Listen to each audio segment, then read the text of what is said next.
साथ संगत जी, आप जी के समक्ष पेश है मेरी वीडियो गुरबानी सार हिंदी में।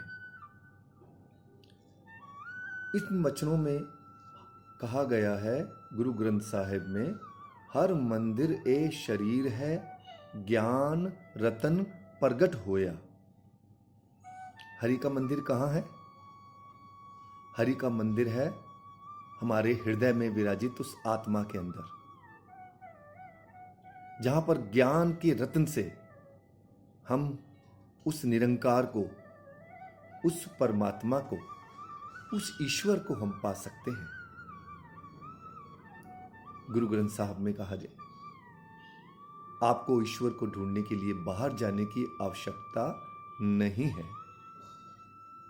उस ज्ञान और विवेक से उस ईश्वर, उस परमात्मा को पाया जा सकता है। जो ईश्वर ने स्वयं अपने लिए जो स्थान बनाया है वो है हमारे हृदय में विराजित आत्मा, जहां पर ईश्वर स्वयं निवास करता है। और हम उसे कहां ढूंढते हैं? घर के बाहर, मंदिरों में, मस्जिदों में, गुरुद्वारों में, चर्चों में, जो इंसान ने स्वयं बनाए हुए हैं अपने हाथों से।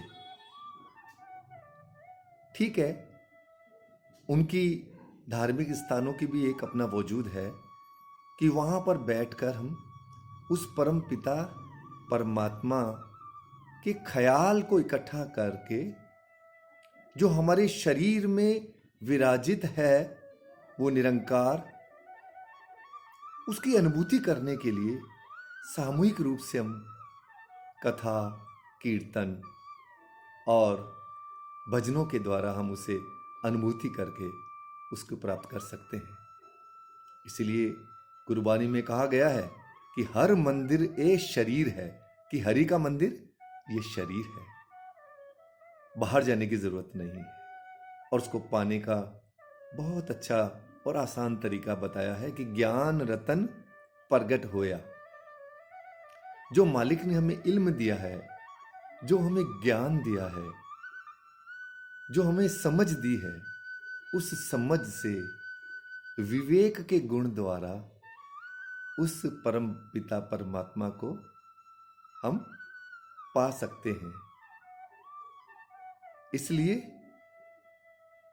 इस वचन में गुरबानी हमें यही सीख देती है कि अपने घर में विराजे हुए उस ईश्वर को हमेशा याद रखें नाम के जरिए, शब्द के जरिए, ताकि उसकी अनुभूति हम हमारे ही शरीर में विराजित उस निरंकार, उस ईश्वर और उस वाहिगुरु को हम